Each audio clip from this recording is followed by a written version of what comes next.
Welcome to the Damn Strong podcast. I'm your host, Bree, and I'm a full-time online fitness coach, and my passion is to educate women on all things fitness.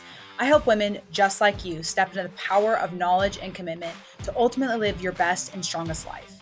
In this podcast, we'll talk about being damn strong in our body, mind, and life. I'll be teaching you how to navigate nutrition, strength training, and mindset challenges. So get ready to take some notes because we're building a damn strong life. Hello, everyone. Welcome back to the podcast. I'm Bree, and this is the Damn Strong podcast. So before we hop into this week's episode, I'm going to give a quick little recap on my cut so far. I promise you guys it's going to take like 2-3 minutes max. But I feel like throughout the podcast, I've taken you and kind of updated you on how I've been feeling throughout my cut. I just finished, as of yesterday, 12 weeks on my cut, and I'm actually going to go a little bit longer than 12 weeks. Why? Honestly, it's for pure aesthetic reasons. I just want to see and navigate what it's going to be like leaner. And the reason why is I've recognized this is the leanest that I've ever been, meaning this is the most muscle and least body fat that I've ever had. Have ever had. And if you know, I did a bulk for an entire year last year. I went from August 1st of 2022 to August 1st of 2023. And so I built a lot of muscle during that time. And I currently physically on my body have the most muscle that I've ever had. And so now I've had, with this amount of muscle and the amount of body fat I currently have, I'm the leanest that I've ever been. And I actually don't weigh the least. This is not the least I've ever weighed. And I'm going to re-say that because I think that's important. I am the leanest that I have ever been, but I don't weigh the least that I've ever weighed. And so recognizing that I've built a lot of muscle, that has put me in the spot of where I am this lean at the weight that I am now. And so I just don't know what that looks like for me. I want to kind of navigate that territory of saying like, okay, like if this is the leanest that I've ever been, let me see what pushing a little bit leaner looks like. And honestly, more importantly, what it feels like it could be after 3 weeks. I get to a level of leanness where I'm like, this isn't going to be maintainable. Honestly, I'm going to go back up a few pounds. This feels better. And so I want to say it's new territory that I'm navigating. It's not because like I've been at the end of cuts and been lean, but it also is because my body's changed a lot over the last year. And so this is just a new level of leanness that I haven't been. And so I'm trying to adjust and figure out what that feels like. And so for me, I just want to navigate it and kind of probably just take it week by week. I think in my mind, I will end up, I don't know if I disclaimed this yet, but I'm just going to go for additional 3 weeks. That's a max that I'm going to go is an additional 3 weeks. It could be that I pull out early, but I don't think I will. But again, I could get into week 2 and I'm like, dude, I'm over this. I don't care about getting any leaner. Like I just want more food. And that's definitely possible. So just wanted to talk about that a little bit. I did a little recap post on my Instagram feed. If you haven't seen it, where I talked in depth kind of about the past week 12. But yeah, so I'm going to go for additional 3 weeks and I'll just kind of keep you guys updated on how I'm feeling. So to transition into the podcast, right now in the moment, I'm not sure what I'm going to title this, but I feel like the title itself is not going to be all comprehensive of what we're diving into. So I'm going to give you kind of like a 30-second spiel on what I'm going to be talking about. So it actually stemmed from a conversation with a client. I was talking to a client and she was like, hey, when am I going to not be in a deficit? Like when does the deficit come to an end? And I went through the 3 reasons that I go through with my clients. And that's 1, you've reached the goal that you have been trying to pursue. 2, psychologically or even physiologically, you're just like, you're done. Like you're done being in a deficit, whether you have like terrible sleep, there's a ton of fatigue, that could be more, physiological things. Psychologically, you're just ready for more food. Maybe you're experiencing a lot at work and being in deficit 2 is an additional stressor. You're like, I'm just ready for more food. You could just psychologically, emotionally, physiologically just be kind of done, whatever point that gets to. And the 3rd reason is just like, you don't want to do it anymore. Just simply maybe, you're sleeping great, you feel great, but you're just over it. You've been in a deficit for X amount of time and you're just done being in a deficit, or all very valid reasons to either consider or to just completely decide that you want to end your deficit. And so she made a very interesting comment to me. And she said something along the lines of that she feels like she can't go to maintenance right now because she hasn't lost enough or she hasn't earned the right to be at maintenance. And I was like, interesting that she had that thought process. So in this podcast, I want to kind of dive through this earning mentality, but then also talk about something that you might actually need to consider earning the right to, and it's not maintenance, full disclosure. So she said to me, she's like, I just feel like I haven't earned it to be at maintenance, right? She's currently 10 pounds down. She was just curious, like, when is kind of end point for this? And she made the comment that she doesn't feel like she has earned the ability to be at maintenance. Like, even if she wanted to end her deficit right now, she hasn't lost enough weight to be at maintenance. And that's complete just wrong thinking, right? Like, it's fine that she thought that. I'm so happy she was honest with her thoughts and feeling that way, because it got a really good discussion going and now allows me the ability to make a podcast out of this and talk through this with you guys. But you never, ever, ever, ever have to earn anything in your fitness journey, whether that's the right to eat something or the ability to go and get movement in or to wear a certain pair of shorts or a swimsuit. You never have to earn it. I feel like a lot of times we think like, oh, I have to look XYZ way in order to feel confident in a bathing suit. No, confidence starts with your actions, and then your actions become feelings, and then you can become confident. That's the whole reason that I started the wear the damn shorts thing, trend, whatever you want to call it, was because I have never, ever felt like my legs looked good enough to be in a pair of shorts. Like, I had to earn that. Like, my legs had to look a certain way for me to be in a pair of shorts. And I finally just had it. I had it with summer after summer after summer, me just sweating through pairs of jeans. And I made the challenge of like, look, I know it's not because my legs aren't worthy of being in a pair of shorts. It's because I have this mindset that I need to break through. And so for a full summer, I told myself that I had to, until like the first day of fall happened, I had to be in a pair of shorts for every single workout. I made it through that summer. I had one workout I wasn't in shorts, and that was because laundry happened and I didn't have a pair of shorts that were clean enough. But I went the whole summer, and I realized at the end of that summer, I became so much more confident in what I was wearing. And it wasn't because anything changed about my legs. It was because I just simply realized that I didn't have to earn this look or this feel in order to do something, right? And so when you look at your journey and you think about, again, it probably more so applies to clothes for, I think, a lot of you, you have to earn, or it even could apply outside of clothes. Like, maybe it's a confidence. Like, I can't be confident until I look this way. I can't be confident until XYZ. You're placing these parameters around yourself that you aren't allowing yourself to experience something because of mindset blocks, not because there's anything that actually tangibly is holding you back. Well, I guess you say tangibly, your mindset is, I don't know. We're not going to argue what's tangible or not, but your mindset's holding you back. So something else I said to her on our chat was, if there's anything that you technically have to, like, if we're going to play devil's advocate, right? I love playing the other side of things. We're playing devil's advocate. If there's anything in your fitness journey that you have to earn, technically, you should have to earn being in a deficit. Like, the ability to go into a fat loss phase, you should have to earn. Now, I will disclose, technically, no, I don't think you have to earn being in a deficit. I have plenty of clients who come to me struggling to be in a deficit, and we go into a deficit and we work through a lot of the mindset blocks that they have while in a deficit. But if you're someone who has yo-yo dieted for years, you lose weight, you gain it, you lose it, you gain it, you lose it, you gain it. One, we could talk about maybe you're not truly looking at habit change. But two, I mean, this is habit change to a point, but I think it's more so mindset.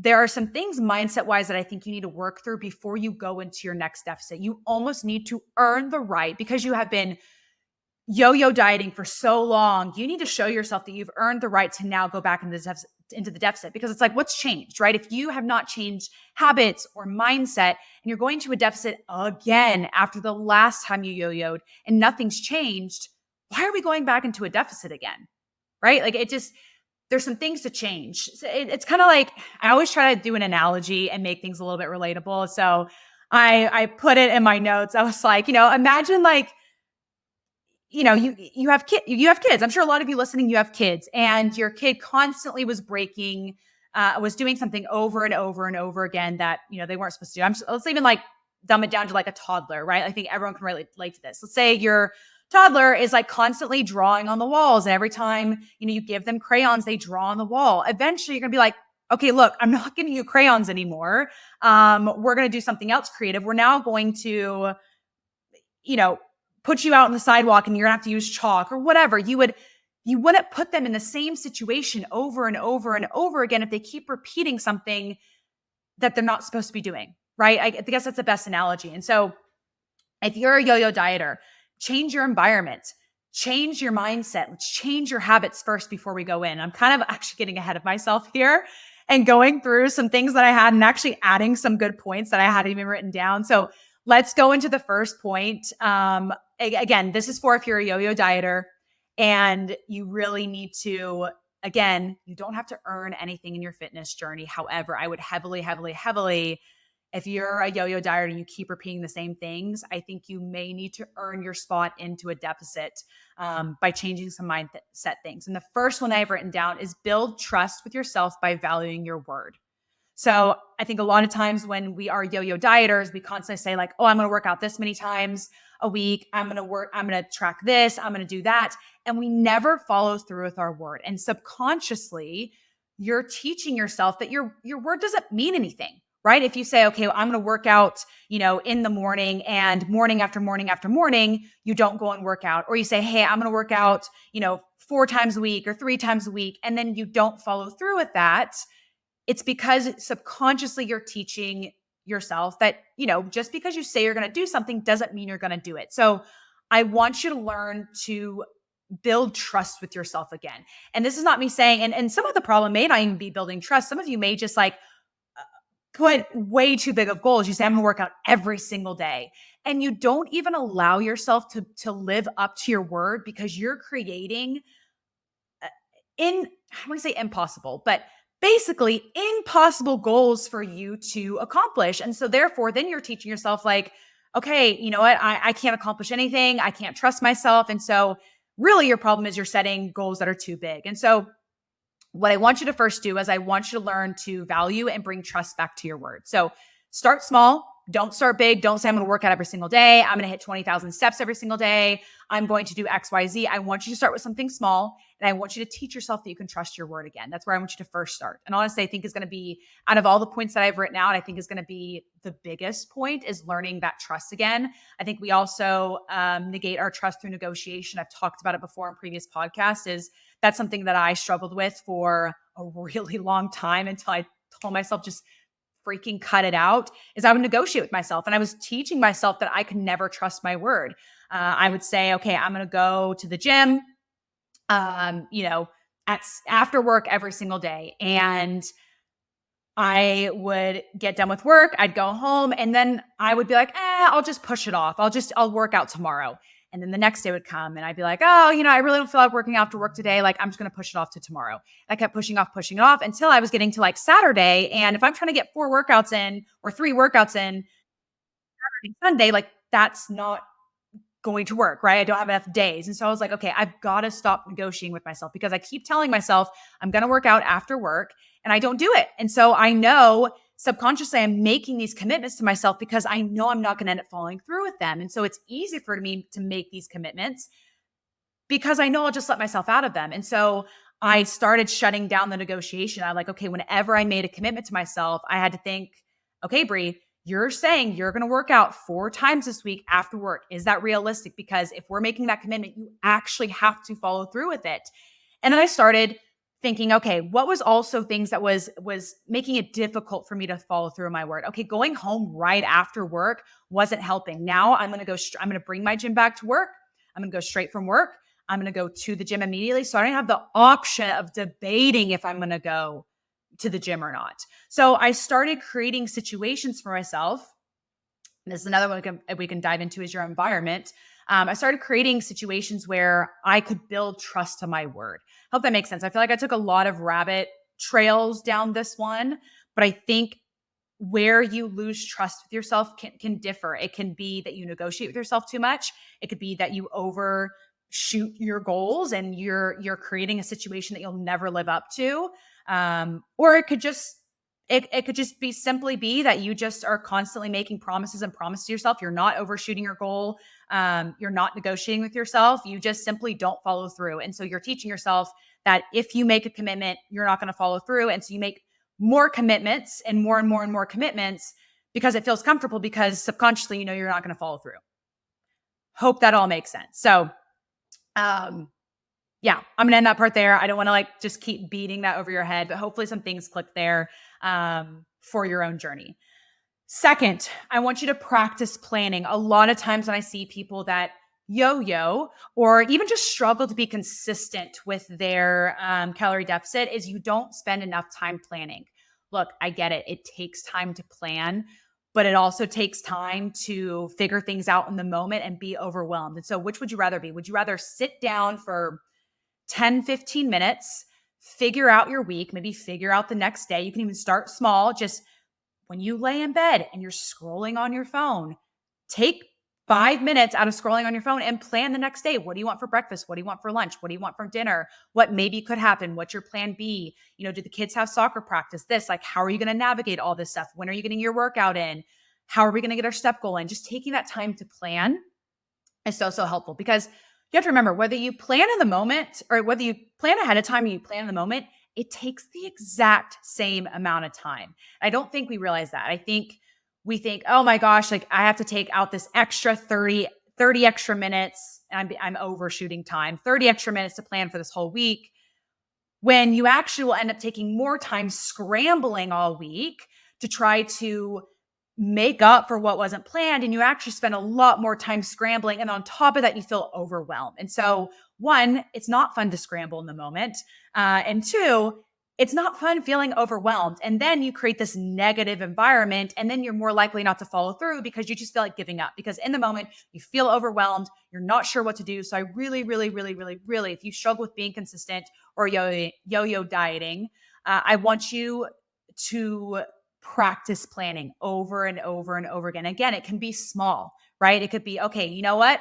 I'm going to plan out every single day that I'm going to get my workouts in for the week. I'm going to pick times where nothing's going to conflict. Nothing could possibly make me say no. And if for any reason, one or two of my workouts have to get pushed because an emergency happens, or, I have to end up picking up my kids instead of my husband or my partner or whoever, I have flexibility to make adjustments. And that actually, funny enough, leads into my third point.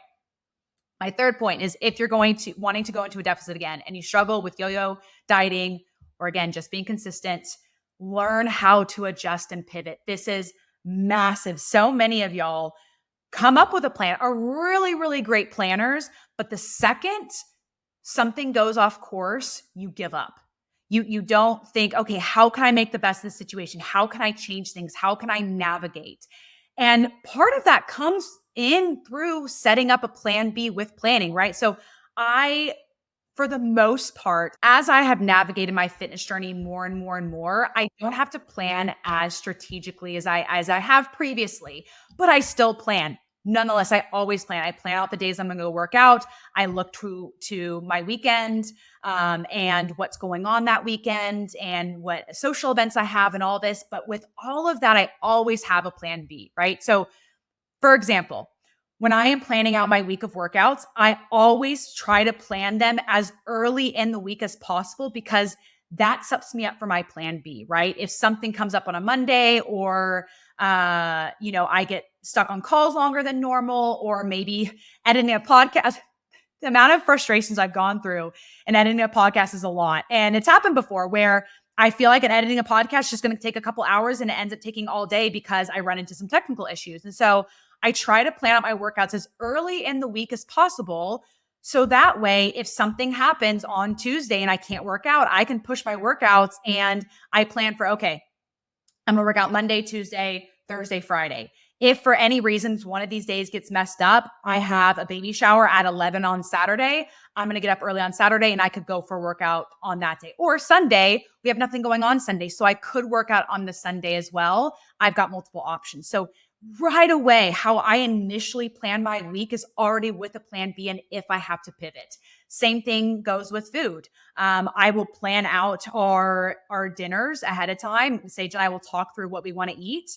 So if maybe I go to the fridge and our chicken is spoiled, it's like, crap, well, we can't have what we were planning to have tonight because the chicken's bad. One, I could go to the store, ask Sage to pick that up on the way home from work, or I could be like, okay, look, let's pivot to a different meal. Let me just find one that's really close in calories and we can cook and make that. And so learning to adjust and pivot and not freak out in the moment is such a underrated tool that you can use in your fitness goals and not your fitness, honestly, everything in life, whether that's planning out your kid's birthday party or planning out a weekend with a friend or whatever it may be. Learn how to pivot, learn how to adjust. And I want to preface here too, a lot of the pivoting and adjusting is learned being in a situation where you have to pivot and adjust. I know I talked through like all these different ways, but the reason I start planning my workouts at the beginning of a week is because there's been too many times where I have planned a workout, on Wednesday, Thursday, Saturday, Sunday, something goes awry and it pushes my workouts and I can't get all four completed. And so I've learned through experience, okay, this is the plan B that I need to have. And so allow yourself to be this.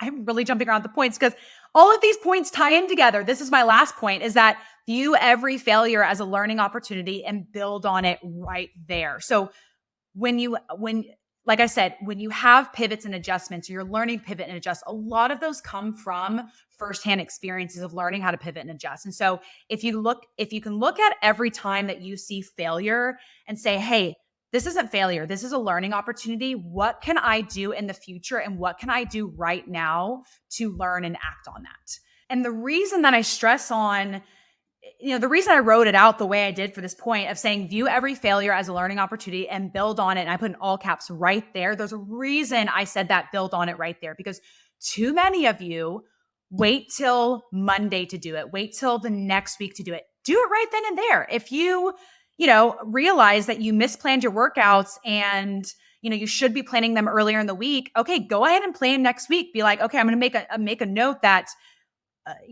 for next week, I'm going to start earlier and go ahead and do that. Or if you have a situation where you don't hit your protein for a certain day or whatever, look back and be like, okay, right now, I'm not going to wait till next week to be better at my protein. How can I take the situation right now and apply it to be better for tomorrow or in the future? Act on it right then and there. I think too many times that if you are someone that has a really healthy mindset around failure and looks at it as a learning opportunity, you wait to apply it. You can do it in the moment. Or it may be that you're, out of friends or families and, you start snacking and picking on certain things at this event. And you're like, look, I always tell myself to, something I tell my clients is, when you're at a social event, let's stay away from the picking and grazing. Make yourself a plate. Own what you want to have at that event. Make a plate. Eat what's off your plate. And if you want more, go and get another plate. And so maybe in the moment you start picking and grazing. And a lot of you, what happens is you're like, oh, I shouldn't be picking and grazing, but you keep picking and grazing. Stop right there. Say, hey, I haven't failed. I know I'm picking and grazing, which is something I don't want to be doing, but I haven't failed. This is a learning opportunity. I just caught myself in the moment picking and grazing. I can change my actions right now. I'm going to go grab a plate and I'm going to put all the food on the plate and own what I want to eat and enjoy everything on that plate. So stop waiting till Monday. Stop waiting till tomorrow. Act on it in the now in any way that you can when it comes to a learning opportunity. The last point that I want to talk about is understanding trade-offs that you're willing and not willing to make. This is massive in understanding your expectations. So a lot of you yo-yo diet or can't stay consistent because you have this expectation of losing 2-3 pounds every single week, or your goal is taking this long, or you achieving, 30 pounds of weight loss by January 1 or something like that. You have these expectations, but the trade-offs that you're willing to make don't align with those expectations. For example, I actually had a really, really great conversation with a client this was probably over a year ago, a client she's a past client now, but when she came to me, she said, Brie, I'm not willing to give up. I don't want to be tracking my weekends. I really want my weekends to look more relaxed and I don't want to track and all that. And so we had all this conversation. I was like, look, if we are only going to track during the weeks and not on the weekends, one, even if I'm not tracking on the weekends, I still want us to stop eating we're full, still prioritize protein, build on all the habits that you would do anyways if you weren't tracking. But I also want you to understand that your fat loss is going to be slower. And as long as you're okay with that, as long as those are trade-offs that you're willing to make, the trade-off of not tracking on the weekend comes slower progress, I'm cool with doing that. She's like, yep, I'm totally game. Like, I understand those trade-offs. So a lot of you guys quit because there are trade-offs that you are not willing to make that don't align with the expectations that you have for the journey. So I want you to sit back. Again, if you're someone who's yo-yo dieted or have a hard time being consistent, I want you to sit back and be like, okay, what are the trade-offs that I'm willing to take? What are things that I am not willing to take? Go through both of those. And like for me, in my own cut, this previous 12 weeks, I knew that I was not okay with the trade-off. Like, for example, I had 2 untracked meals, kind of not days. Let me just kind of go through. So 2 weeks ago, or maybe it was a week ago. I think it was a week ago, maybe 2 weeks to 1 week ago. I had my friend's engagement party and I decided ahead of time that I wasn't going to track for that party. And the trade-off that was going to come with that was maybe a little bit slower fat loss, but that was okay for me.